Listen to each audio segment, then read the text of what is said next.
معزز باوقار سامعین حضرات، السلام علیکم ورحمۃ اللہ وبرکاتہ۔ الحمد للہ رب العالمین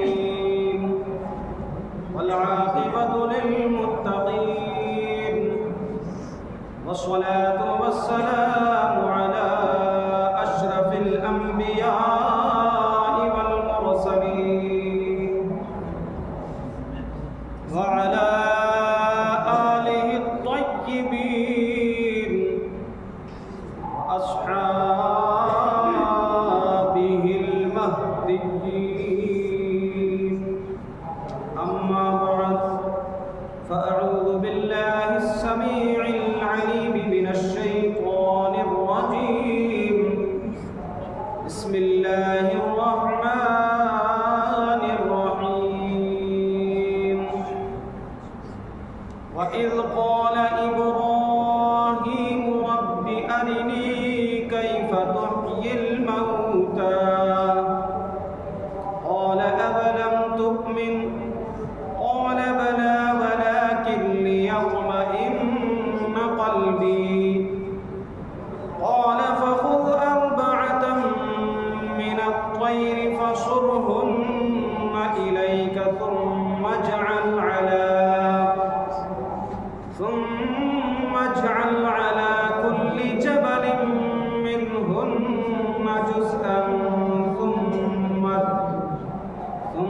ادعهن يأتينك سعيا واعلم أن الله عزيز حكيم.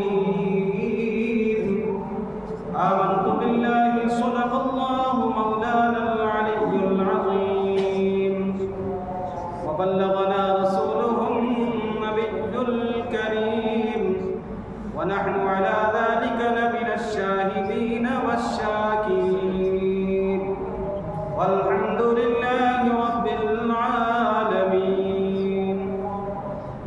یا خدا از بہر جناب مصطفیٰ امداد کن، یا رسول اللہ از بہر خدا امداد کن، غوث اعظم بمنے بے سو سوا مدد، قبلہ دی مدد، کعبہ ایماں مدد، گرداب بلا افتادہ کشتی مدد کن یا معین الدین چشتی. قادری یمنا رہے غوث اعظم می ظلم، دمز شیخ احمد رضا خان قطب عالم می ظلم.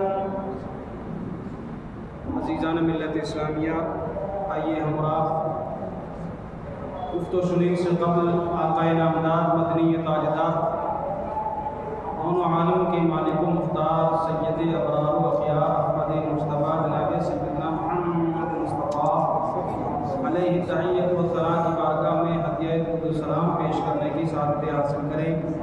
محبت کے ساتھ والدانہ انداز میں درود پاک پڑھیں. صلی اللہ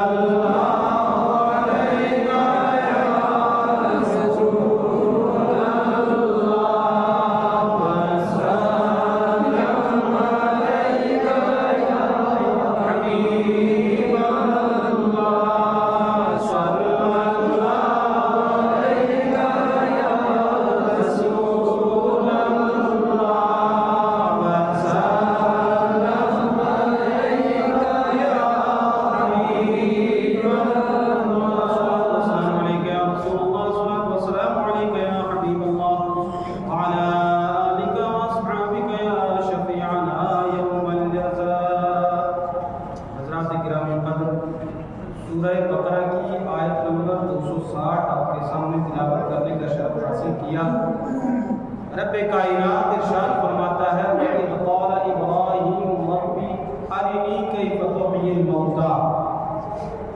اے محبوب اس وقت کو یاد کرو جب کہ ابراہیم نے اپنے رب سے عرض کی تھی اے میرے پروردگار تو مجھے دکھا کہ تو مردوں کو کیسے زندہ کرتا ہے. قَالَ أَوَلَمْ تُؤْمِنْ. حضرت ابراہیم علیہ السلام نے جب یہ عرض کی تو رب کائنات نے ارشاد فرمایا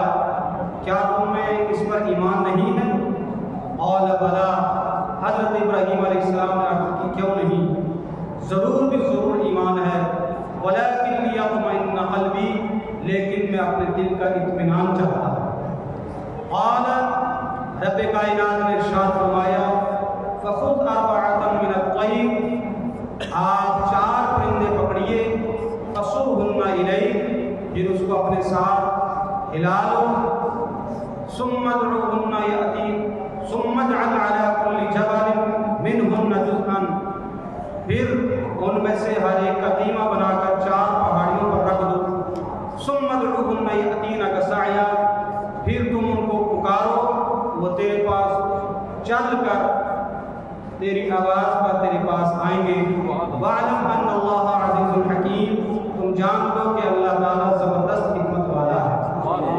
حضرات محترم، چونکہ یہ مبارک مہینہ حضرت سیدنا ابراہیم خلیل اللہ علیہ السلام کی یاد کو تازہ کرتا ہے، اسی سلسلے میں یہ آیت کریمہ کا ترجمہ آپ نے ملاحظہ فرمایا۔ یہ آیت کریمہ اس کا شان نزول کیا ہے؟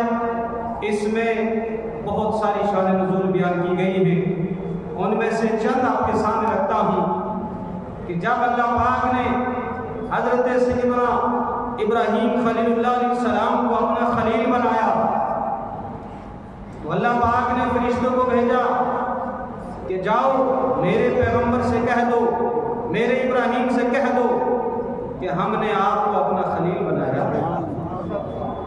تو حضرت ابراہیم علیہ السلام نے عرض کی پروردگار عالم اس کی نشانی کیا ہے کہ تو نے مجھے اپنا خلیل بنایا؟ تو اعلان ہوا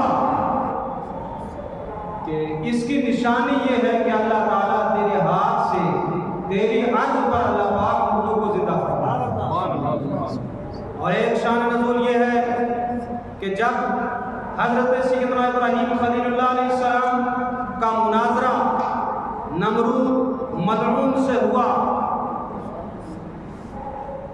اور مناظرے میں یہی ہوا تھا کہ اس نے کہا تھا کہ میں بھی زندہ کرتا ہوں اور مارتا ہوں، ایک قیدی کو بلا کر اس کو قتل کر دیا اور ایک قیدی کو بلا کر اس کو رہا کر دیا تھا۔ تو حضرت ابراہیم علیہ السلام نے رب کی بارگاہ میں عرض کی تھی پروردگار عالم میں نے اس سے یہ کہا کہ میرا رب مارتا بھی ہے زندہ بھی کرتا ہے، پروردگار عالم آئندہ اگر کوئی میرے ساتھ بحث ہو، جب میرے ساتھ مناظرہ ہو تو مجھے ایسا دکھا دے کہ میرے سامنے مردے زندہ ہوں، تاکہ جب میں مناظرہ کر سکوں تو اس وقت میں کہہ سکوں کہ رب کائنات نے میرے سامنے مردوں کو زندہ کیا۔ سبحان اللہ سبحان اللہ۔